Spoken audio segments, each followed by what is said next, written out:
So today is the 7th April editorials. I'm going to read the science edition of the Hindu.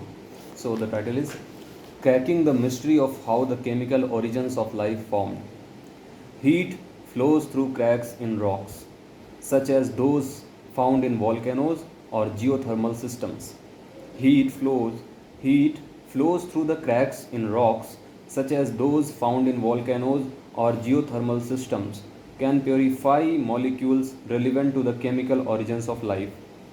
Laboratory experiments described in a study published in the journal Nature reveal. The study offers an explanation for how the first building blocks of life may have formed from complex chemical mixtures. The formation of biopolymers and their components was a key moment in the origins of life on early Earth. However, these pathways are hard to replicate in the laboratory. Often, the number of byproducts forming from these complex reactions means the formation of biologically relevant building blocks occurs in near negligible amounts.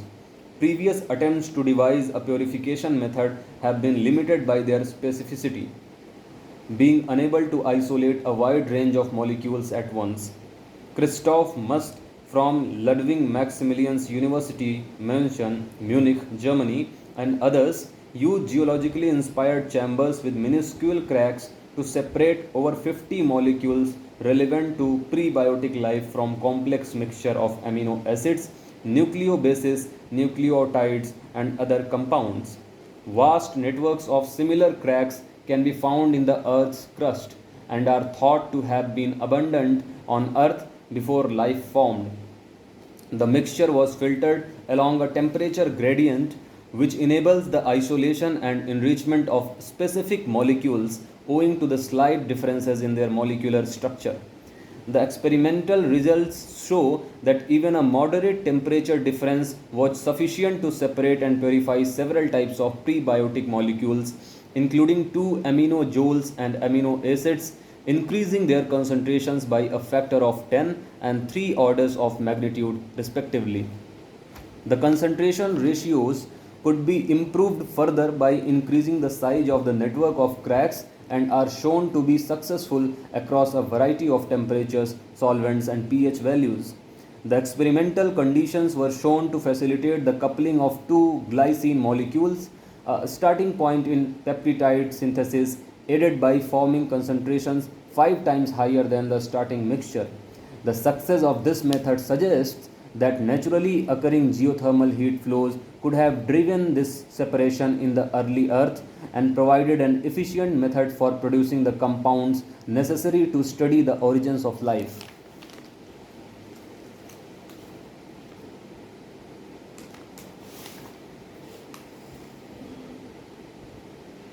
Influenza, AH1 in the dairy cow disease. Fiber coupled the body enables to supply electronics. There is an article on Will New Solar Power Rules Boost Production? What is the approved models and manufacturers of solar photovoltaic models order? The story so far. The story so far. To incentivize India's solar module manufacturing industry, the Ministry of New and Renewable Energy has brought into effect from April 1 an executive order, the approved models of manufacturers of solar photovoltaic models, requirements for compulsory registration order 2019. What is the context of the executive order? This order was first issued by Ministry of New and Renewable Energy in 2019 and requires makers of solar modules to voluntarily submit to an inspection of their manufacturing facilities by the National Institute of Solar Energy, a ministry affiliated body. Being on the list as an approved manufacturing facility certifies a company as a legitimate manufacturer of solar panels and not a mere importer or assembler. This became necessary because India's solar industry, its claim of indigenousness notwithstanding, is heavily reliant on imports of cheaper and comparable quality solar modules from China. Modules are multiple solar panels joined together. So So what are modules? Modules are multiple solar panels joined together. Solar panels are an assembly of solar cells. Despite being among the top manufacturers in the world and a commitment to scale solar installation fourfold by 2030, local production of these cells and modules is much below demand. India also has limited capacity to make the raw material of a cell, ingots, wafers, and the raw material of a cell, that is ingots, wafers, and is dependent on imported cells. Why is India reliant on imports? The creation of such a list was also aimed at restricting imports from China, which controls nearly 80% of the global supply, with the downturn in diplomatic relations between the countries also being a factor. India has ambitious plan of sourcing about 500 gigawatt, nearly half its requirement of electricity from non-fossil fuel sources by 2030. This would mean at least 280 GW from solar power by that year, or at least 40 gigawatt of solar capacity being annually added until 2030. In the last 5 years, this has barely crossed 13 gigawatt though the government has claimed that COVID-19 affected this trajectory. The difficulty is that meeting the targets require many more solar panels and component cells than India's domestic industry can supply. If the list is voluntary, why pay to be on it? The major advantage of being on the list is eligibility to compete for tenders issued by the government for its flagship solar energy programs. This includes among others the recently announced PM Surya Ghar Muft Bijli Yojana. Surya Ghar Muft Bijli Yojana. The scheme envisages subsidizing rooftop solar installations for nearly 1 crore households in the country, involving an estimated subsidy of 75,000 crore. However, only domestic manufacturers certified as part of the approved models and manufacturers list would be eligible. There is also another scheme called the PM Kusum, Pradhan Mantri Kisan Urja Suraksha Evam Utthan Maha Abhiyan, that aims to provide solar pump sets and rural electrification. For manufacturers to be eligible to provide components under this scheme, they have to be certified as genuine local manufacturers. For manufacturers to be eligible to provide components under this scheme, they have to be certified as genuine local manufacturers. The government also has a 24,000 crore scheme called the Production Linked Incentive Scheme (PLI) that is targeted at incentivizing domestic manufacture of solar panels and their components. Eligibility for this scheme too requires one to be a bona fide local manufacturer. It requires one to be a bona fide local manufacturer. Okay, it requires one to be a bona fide bona fide local manufacturer. So far, 14 major companies have become eligible for incentives to manufacture solar modules worth 48 gigawatt. However, these restrictions apply only to fresh projects, and plants and facilities commissioned before March 2024 can rely on imported modules. Is India's manufacturing capacity adequate? Last year was a fortunate year for Indians in the solar business.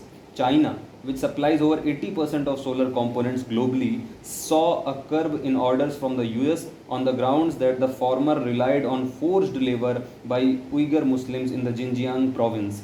Europe too scaled back imports from China, and the beneficiary of this was India, which exported nearly $1 billion worth of modules in 6 months of 2023 to 4. However, reports suggest that the US might roll back duties on China, and this could again mean uncertainty for the future of Indian exports. It is estimated that nearly half of India's solar modules are imported from China, and the demand supply mismatch is expected to persist. The government, however, has claimed that beginning this year there will be a significant rise in the manufacturing capacity, while the list of certified manufacturers on the AMM list has grown to 82 according to the MNRE. There is yet no list of such manufacturers of solar cells, implying that India is still far away from achieving a comfortable degree of self-reliance.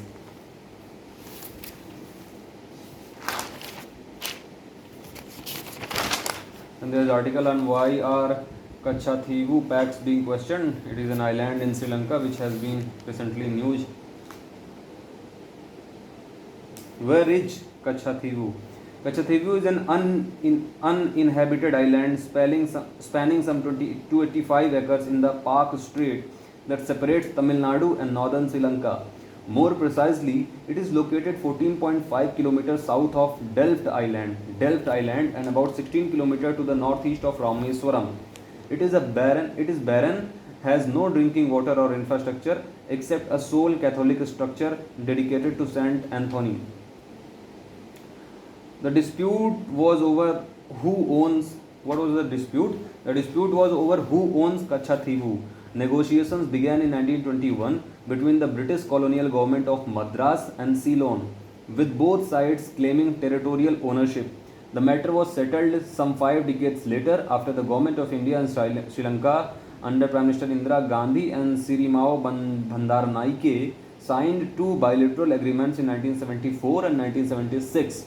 The governments agreed that Kachathivu falls within Sri Lanka's territory and on a maritime boundary in the Gulf of Mannar and Bay of Bengal to define the two countries' exclusive economic zones.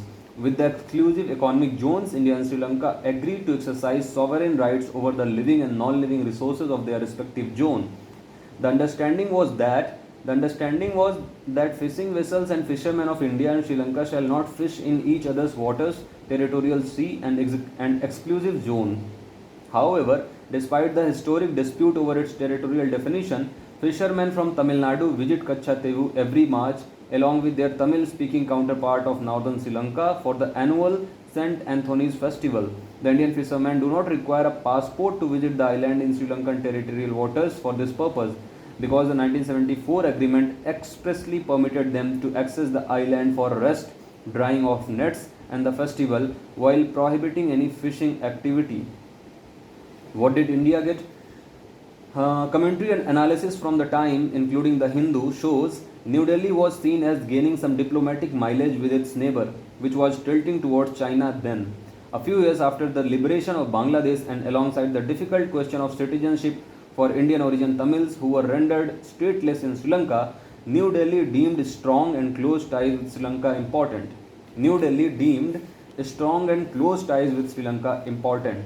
Further, New Delhi got sovereign rights over Wage Bank located near Kanyakumari, and its rich marine resources. Earlier this year, the Union Ministry of Petroleum and Natural Gas Directorate of Hydrocarbon put out notice inviting offers for the exploration and development of oil and gas blocks in India under the Hydrocarbon Exploration and Licensing Policy (HELP).